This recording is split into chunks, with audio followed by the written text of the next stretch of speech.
In ancient Mesopotamia, there was a demon so feared that pregnant women wore amulets just to keep her away. Her name was Lamashtu, and she had the head of a lion, the teeth of a donkey, naked breasts, a hairy body, blood-stained hands, and long fingers with long nails. But the truly disturbing part was not what she looked like. It was what she did. Lamashtu would creep into homes at night, steal infants from their mothers, and drink their blood while they were still alive. She was considered more dangerous than any other demon in Mesopotamian mythology, so powerful that people would actually pray to Pazuzu, the demon of plagues and locusts, to protect them from her. When your best defense against a monster is another monster, you know you are dealing with something truly terrible. Off the coast of Scotland's Orkney Islands, fishermen once refused to go out on certain nights because of the Nuckelavee. Imagine a horse and rider fused together into a single creature, but with one horrifying detail: no skin. The entire being was skinless, with black blood coursing visibly through yellow veins, white sinews stretching over exposed muscle, and a massive head that swayed on a neck too weak to support it. The creature's breath could wilt crops, sicken livestock, and cause epidemics in humans. It came from the sea, and its presence brought drought despite living in water. Some accounts claim its single eye could paralyze anyone who looked directly into it. The Nuckelavee was blamed for crop failures, animal deaths, and human disease throughout the islands. Fresh water was the only protection.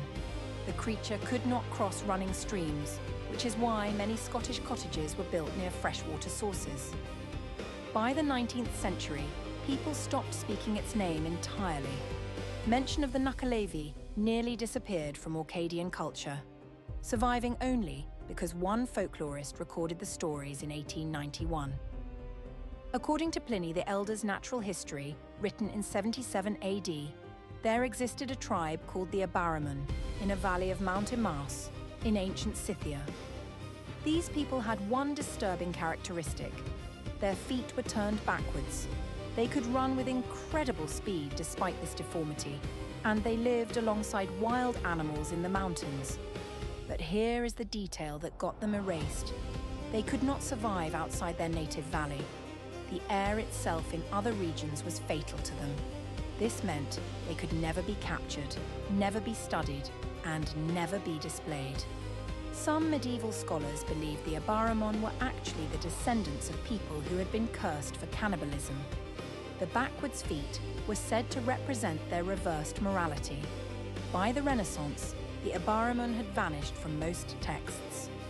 Whether they were based on a real isolated tribe with a genetic foot abnormality or were entirely fictional, we will never know. In the Philippines, there is a creature that still exists in rural folklore but has been deliberately sanitized for modern audiences.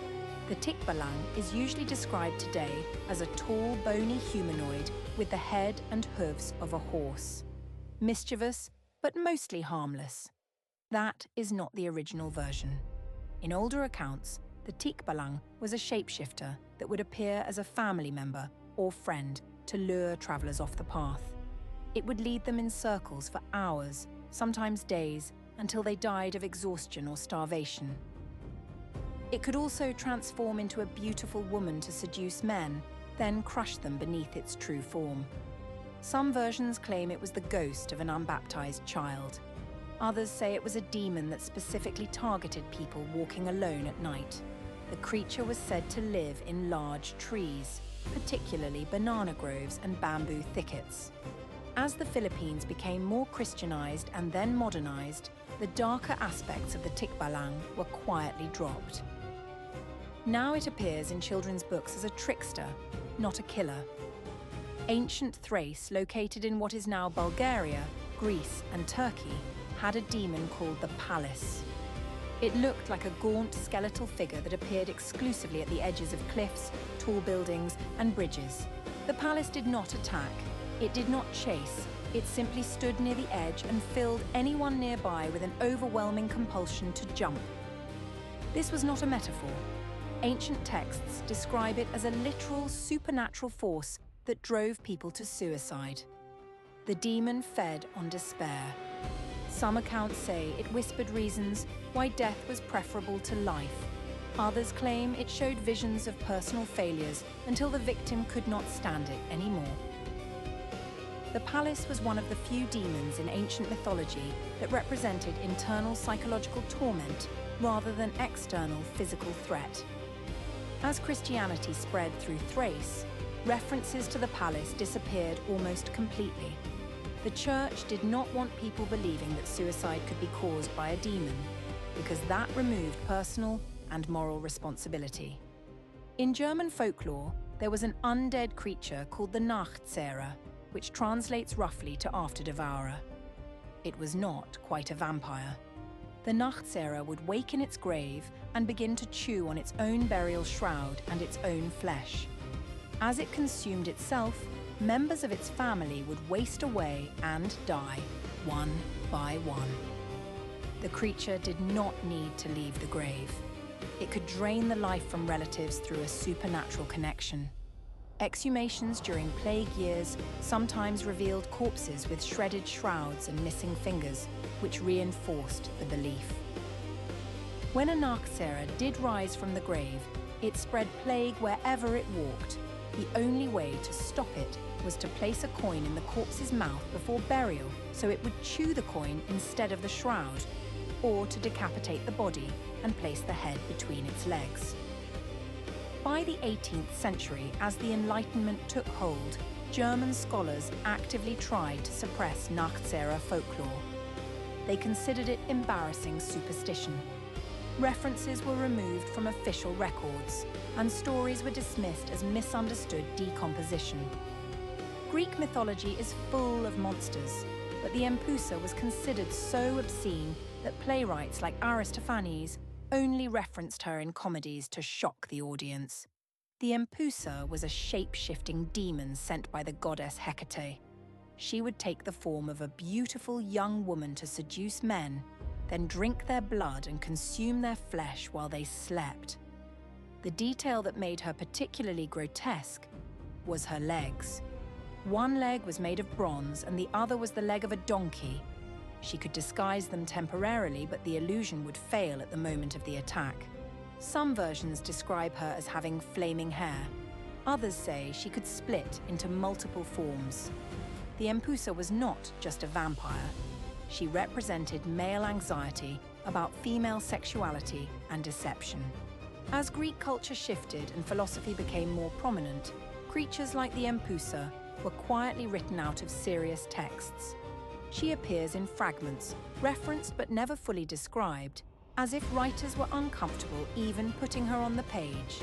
In Buddhist and Hindu cosmology, there is a type of being called a Preta, sometimes translated as hungry ghost.